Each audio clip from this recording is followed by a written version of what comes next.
La herencia que nos cambió para siempre. Nunca imaginé que una simple herencia podía destruir a una familia. Todo comenzó cuando mi abuelo, al que todos conocíamos como el viejo Martín, falleció inesperadamente.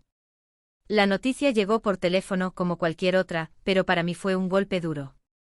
Mi abuelo había sido la figura central de nuestra familia, y aunque nuestras vidas no siempre fueron fáciles, sus historias y su presencia nos unían de alguna forma. El problema no vino con su muerte, sino con lo que dejó atrás. Mi madre, mi tía y mi tío, junto a mí, fuimos llamados a la casa familiar para discutir el testamento. Lo que parecía un trámite sencillo, rápidamente se convirtió en una batalla. Todo el mundo pensaba que sabían lo que quería mi abuelo, pero nadie realmente entendía sus decisiones. Cuando llegamos a la casa, ya había una tensión en el aire. La mansión, aunque deteriorada, seguía siendo un recordatorio de su vida y de todo lo que había trabajado por conseguir. Sin embargo, el ambiente estaba cargado de algo oscuro, algo que no podía identificar. No era la tristeza por su pérdida lo que pesaba en la casa, era la avaricia. Mi madre, la hija mayor, había esperado ser la heredera principal. Era la que más se había cuidado de él, la que lo había acompañado en los últimos años de su vida. Mi tía, la más joven, siempre fue vista como la favorita, aunque tenía una relación más distante con él. Y mi tío, bueno, mi tío nunca tuvo el valor de tomar responsabilidades, pero estaba seguro de que, de alguna manera, merecía algo. Cuando leyeron el testamento, todos estábamos sorprendidos. Mi abuelo, un hombre que siempre había sido tan tradicional, había dejado su propiedad más valiosa a mí. No solo la casa, sino también una pequeña colección de relojes antiguos que había adquirido a lo largo de los años. Al principio pensé que era un error. ¿Por qué yo? No soy el hijo, ni siquiera el que más se acercaba a él últimamente. Pero el testamento era claro, y me asignaba todo lo que mi madre y mi tía pensaban que les correspondía. La situación se descontroló rápidamente. Mi madre, furiosa, empezó a gritar que era un favor para mí, que mi abuelo se había olvidado de sus propios hijos, que yo no lo había merecido.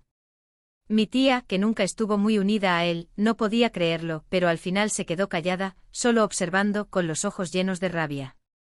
Mi tío, el menos afectado por todo esto, empezó a lanzar comentarios envenenados. Dijo que no importaba lo que dijera el testamento, que la casa debía permanecer en la familia. Luego sugirió que debería vender todo y repartir el dinero, como si fuera un simple intercambio. Mi madre, indignada, le siguió el juego, apoyando la idea de vender y repartir. Todos querían algo, pero nadie quería perder.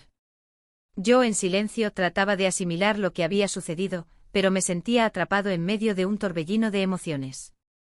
Nunca había visto a mi familia tan dividida, y me sentía culpable, como si estuviera tomando algo que no me pertenecía.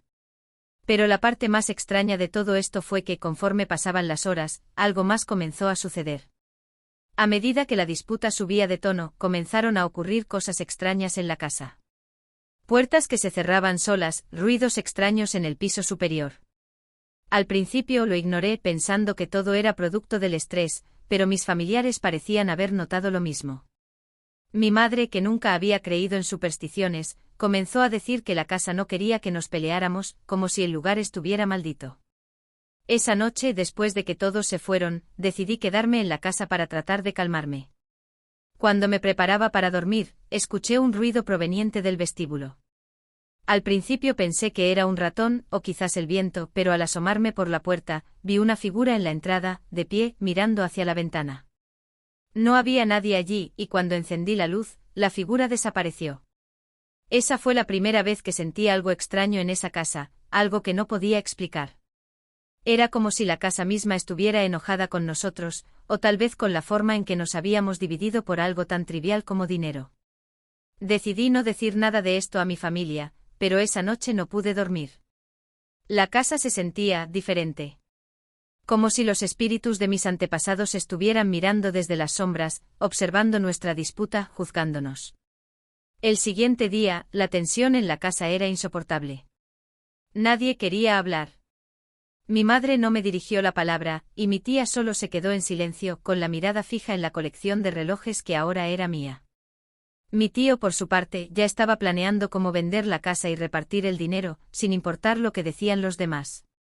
Al final, me di cuenta de que aunque la herencia había dividido a la familia, lo que realmente había cambiado era nuestra relación con mi abuelo. Nadie parecía recordarlo de la misma manera. Cada uno quería algo diferente de él, y esa codicia nos estaba alejando de lo que él realmente representaba, su historia, sus esfuerzos, su vida. El testamento ya no importaba. Ya no importaba quién había heredado qué. Lo que realmente había quedado, lo que nadie había visto venir, era la sensación de que estábamos perdiendo mucho más que una casa o una colección de relojes. Estábamos perdiendo el alma de la familia, y todo por algo tan trivial como una disputa por la herencia. Nunca volví a mirar la mansión con los mismos ojos, y aunque me quedé con todo, sentí que la casa ya no era mía. Había algo en ella, algo pesado, que nos había marcado a todos para siempre.